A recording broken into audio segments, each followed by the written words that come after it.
నెలల తరబడి ఎన్ని మందులు వాడినా మీ మోకాల నొప్పులు తగ్గట్లేదా? ప్రాణ పెయిన్ క్లినిక్ లో అత్యాధునిక చికిత్స. సున్నంబట్టిల సెంటర్ మొగల్రాజుపురంలో సున్నంబట్టిల సెంటర్ వద్ద జరిగిన ఈ ఘటనకి సంబంధించి అధికారులందరూ కూడా ఒక్కొక్కరిగా వచ్చి పర్యవేక్షిస్తున్న పరిస్థితి మనం చూస్తూ ఉన్నాము. అధికారులు నిర్విరామంగా పనిచేస్తూ ఉన్నారు. ఏదైతే ప్రొక్లైనర్తో క్లియర్ చేస్తూ ఉన్నారో మరి ఇంకా కొంచెం స్పీడ్గా క్లియర్ చేయడానికి భారీ పెద్ద పెద్ద కొండరాళ్ళు కాబట్టి వాటిని చిన్న చిన్న జేసీబీలతో క్లియర్ అవ్వని నేపథ్యంలో పెద్ద జేసీబీని కూడా తీసుకొస్తున్న పరిస్థితి మనం ప్రస్తుతం చూస్తున్నాము. దాని ద్వారా ఇంకా కొంచెం స్పీడ్గా క్లియర్ చేసే అవకాశం ఉంటుందని అధికారులు ఇలాంటి నిర్ణయం తీసుకున్నామని కూడా చెప్తూ ఉన్నారు. ఎంతో మంది ఏరియాకి సంబంధించిన అధికారులు అందరూ కూడా విజయవాడకి సంబంధించిన పొలిటికల్ లీడర్స్ కూడా వచ్చి ఒక్కొక్కరిగా ఈ సమస్యకి సంబంధించిన కారణాలను మళ్ళీ పునరావృతం కాకుండా తీసుకోవాల్సిన చర్యలపై కూడా ఆరా తీస్తూ ఉన్న పరిస్థితి మనం చూస్తూ ఉన్నాము. ప్రస్తుతం ఇక్కడ అధికారులు కూడా ఇక్కడ చేస్తూ ఉన్న పరిస్థితిని సమీక్షిస్తూ ఉన్నారు. సార్ చెప్పండి, మీకు సమాచారం ఎప్పుడు అందింది, ఎలా జరుగుతూ ఉన్నాయి సహాయక చర్యలు అనేవి కూడా? So I think this is ward number 7. So early morning 6:45 rock slide అనేది అవడం జరిగింది. సో అరౌండ్ 2 హౌసెస్ ఉన్నాయి. ఈ 2 హౌసెస్లో అరౌండ్ ఒక 7 మెంబర్స్ ఉన్నారు. సో మాకు ఇన్ఫర్మేషన్ వచ్చిన వెంటనే మనము ఫైర్ డిపార్ట్మెంట్ అండ్ ఎస్డిఆర్ఎఫ్ని ఇమీడియట్లీ మనము ఇంటిమేట్ చేయడం జరిగింది.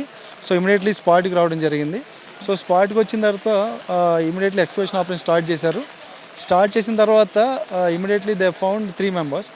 3 మెంబర్స్లో 2 మెంబర్స్ని జీజీహెచ్లో జాయిన్ చేశారు. ఒక పర్సన్ డెత్ అయ్యారు, ఒక గర్ల్ డెత్ అయింది. సో ఇప్పుడే జస్ట్ ఒక ఓల్డ్ విమెన్ కూడా డెత్ అయింది. సో 2 డెత్స్ ఉన్నాయి. సో 3 మెంబర్స్ వాళ్ళు జీజీహెచ్లో ఉన్నారు. ఇంకొక 2 మెంబర్స్ ఉండొచ్చని ఎక్స్పెక్ట్ చేస్తున్నాం. యా, నిన్ననే సీఎం గారు ఇలాంటివి ఏమన్నా ఘటనలు జరిగినప్పుడు చాలా స్పీడ్గా మీరు చర్యలు చేపట్టాలి, జరగకుండా చర్యలు జాగ్రత్తగా తీసుకోవాలి అని కూడా మీకు ఒక ఆదేశాలు అయితే జారీ చేసినట్లుగా సమాచారం అందుతుంది. దాని మీద మీరేమంటారు? సో ఆల్రెడీ మాకు రెయిన్ అలర్ట్ రావడం జరిగింది, 3 days rain alert. So almost field functions అందరినీ కూడా ఆల్రెడీ విఎంసీ స్టాఫ్ కానీ రెవెన్యూ కానీ అందరినీ అలర్ట్ చేయడం జరిగింది. So this is very unfortunate incident. So morning 7 o'clock జరిగింది, ఇమీడియట్లీ రెస్పాండ్ అయ్యాము. ఆపరేషన్స్ కూడా చాలా స్పీడ్గా చూస్తున్నాం. 3 జేసీబీలు వర్క్ చేస్తున్నాయి. సో మ్యాక్సిమం ఒక 1 hourలో దీన్ని కూడా మేము కంక్లూడ్ చేయగలం.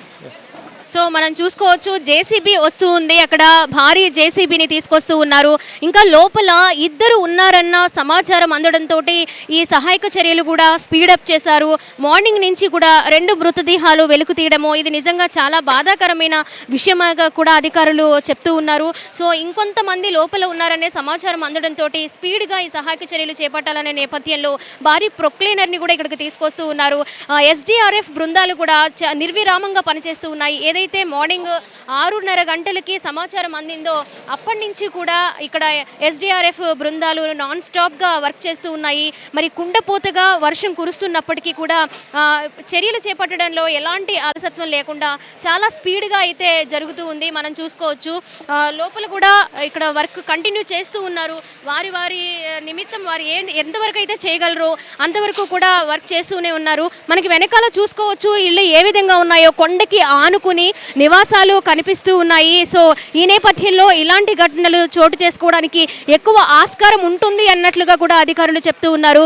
ఏదైతే నిన్న సీఎం చంద్రబాబు నాయుడు గారు అధికారులకి రెయిన్ అలర్ట్ ప్రకటించారో, ఎవరు కూడా ఇబ్బందులు పడకుండా ఇలాంటి సంఘటనలు జరగకుండా ముందుగానే చూసుకోవాలని చెప్పారో, అదే ఆ సెకండ్ డేనే ఇది ఇలా జరగడం చాలా విచారకరమని కూడా అధికారులు చెప్తూ ఉన్నారు. మరి చూడాలి లోపల ఎంతమంది ఉన్నారు, పెద్ద జేసీబీ వచ్చింది, అది ఎంత స్పీడ్గా ఇక్కడ ఉన్న పరిస్థితిని క్లియర్ చేస్తూ ఉంది. మరి లోపల ఉన్న వాళ్ళ పరిస్థితి అనేది మనకి తెలియాల్సి ఉంది. కెమెరా పర్సన్ కృష్ణతో స్వాతి, సుమన్ టీవీ, విజయవాడ మొగల్రాజుపురం నుంచి.